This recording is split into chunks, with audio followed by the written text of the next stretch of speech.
بسم اللہ الرحمن الرحیم۔ السلام علیکم ورحمۃ اللہ وبرکاتہ۔ معزز ناظرین گرامی، سب سے پہلے میں آپ کو بتاتا چلوں کہ مرد کی پسلی سے عورت کو بنا کر اللہ تبارک و تعالی نے مرد کو اپنی اس حکمت کی طرف اشارہ دیا ہے کہ میں نے اس عورت کی تخلیق فرشتوں کی لائی ہوئی مٹی سے نہیں کی، میں نے اسے تمہارے جسم کے حصے سے اس لیے نکالا کہ عورت کا تقدس اور پردہ قائم رہے، فرشتوں کو بھی خبر نہ ہو پائے کہ زمین کی لائی ہوئی کس مٹی سے عورت کی تخلیق ہوئی۔ یعنی عورت کے تقدس کی حد تو دیکھیے کہ فرشتوں سے بھی اس کی بناوٹ کا پردہ لازمی قرار دیا گیا ہے، اور پہلی عورت اس مرد کی پسلی سے نکلی جس کی وہ منگوہا کہلائی۔ اب بات آتی ہے پسلی کی، عورت پسلی سے ہی کیوں نکلی؟ کیا عورت میں ٹیڑھا پن وہیں سے نکلا؟ جی ہاں، یہاں پر بھی حکمت سے خالی بات نہیں، اس میں ایک اور بات بھی پوشیدہ ہے، وہ یہ کہ انسانی جسم میں دل اور بہت سے نازک حصے پسلی کے پیچھے چھپے ہوئے ہوتے ہیں، یعنی پسلی ایک ڈھال ہے۔ اللہ پاک نے عورت کو پسلی سے نکالا اور اللہ پاک نے یہ بات سمجھا دی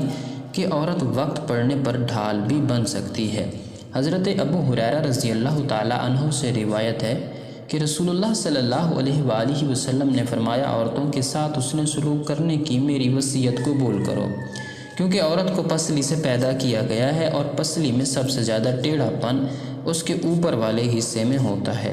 اگر تم اسے سیدھا کرنے لگ جاؤ گے تو اسے توڑ بیٹھو گے، اور اگر اس کو یوں ہی چھوڑ دو گے تو وہ ٹیڑھی ہی رہے گی،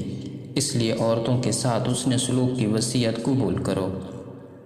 ایک اور روایت میں ہے، عورت پسلی کی مانند ہے، اگر تم اسے سیدھا کرنے لگ جاؤ گے تو اسے توڑ بیٹھو گے، اگر تم اس سے فائدہ اٹھانے کا ارادہ رکھتے ہو تو ٹیڑھے پن ہی کی حالت میں فائدہ اٹھا سکتے ہو۔ ایک دوسری روایت میں ہے، عورت کو پسلی سے پیدا کیا گیا ہے، وہ کسی طریقے سے بھی تمہارے لیے سیدھی نہیں ہو سکتی، اگر تم اس سے فائدہ اٹھانے کا ارادہ رکھتے ہو تو ٹیڑھے پن ہی کی حالت میں فائدہ اٹھا سکتے ہو، اور اگر تم اسے سیدھا کرنے میں لگ گئے تو اسے توڑ بیٹھو گے، اس کے توڑنے سے مراد اسے طلاق دینا ہے۔ حضرت ابو ہریرہ رضی اللہ تعالیٰ عنہ حضور اقدس صلی اللہ علیہ وآلہ وسلم کا ارشاد گرامی نقل کرتے ہیں کہ جس نے میری اطاعت کی اس نے اللہ کی اطاعت کی، جس نے میری نافرمانی کی اس نے اللہ کی نافرمانی کی، اور جس نے میرے امیر کی اطاعت کی اس نے میری اطاعت کی، اور جس نے میرے امیر کی نافرمانی کی اس نے میری نافرمانی کی۔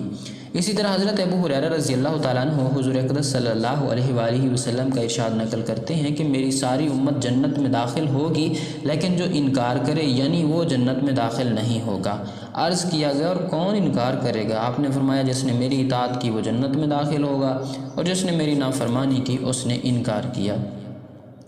حضرت جابر رضی اللہ تعالیٰ عنہ ارشاد فرماتے ہیں کہ چند فرشتے نبی کریم صلی اللہ علیہ وسلم کے پاس آئے اور آپ صلی اللہ علیہ وسلم سو رہے تھے۔ ان فرشتوں نے آپس میں کہا کہ تمہارے اس ساتھی کے لیے ایک مثال ہے، اس مثال کو بیان کرو۔ بعض فرشتوں نے کہا کہ یہ سو رہے ہیں، اور بعض فرشتوں نے کہا کہ ان کی آنکھیں سوتی ہیں اور دل بیدار رہتا ہے۔ تو فرشتوں نے کہا کہ ان کی مثال اس آدمی جیسی ہے کہ جس نے گھر بنایا اور اس گھر میں کھانے کی ایک دعوت کا انتظام کیا اور ایک بلانے والے کو بھیجا، تو جس نے اس بلانے والے کی بات نہ مانی، نہ وہ گھر میں داخل ہوا اور نہ اس دعوت میں سے کھایا۔ پھر فرشتوں نے کہا کہ اس مثال کا مطلب ان کے سامنے بیان کرو۔ اس پر بعض فرشتوں نے کہا کہ یہ تو سو رہے ہیں، اور بعض نے کہا کہ ان کی آنکھیں سوتی ہیں اور دل بیدار رہتا ہے۔ تب فرشتوں نے یہ مطلب بیان کیا کہ وہ گھر جنت ہے اور بلانے والے محمد صلی اللہ علیہ وآلہ وسلم ہیں، لہٰذا جس نے محمد صلی اللہ علیہ وآلہ وسلم کی اطاعت کی اس نے اللہ کی اطاعت کی، اور جس نے محمد صلی اللہ علیہ وسلم کی نافرمانی کی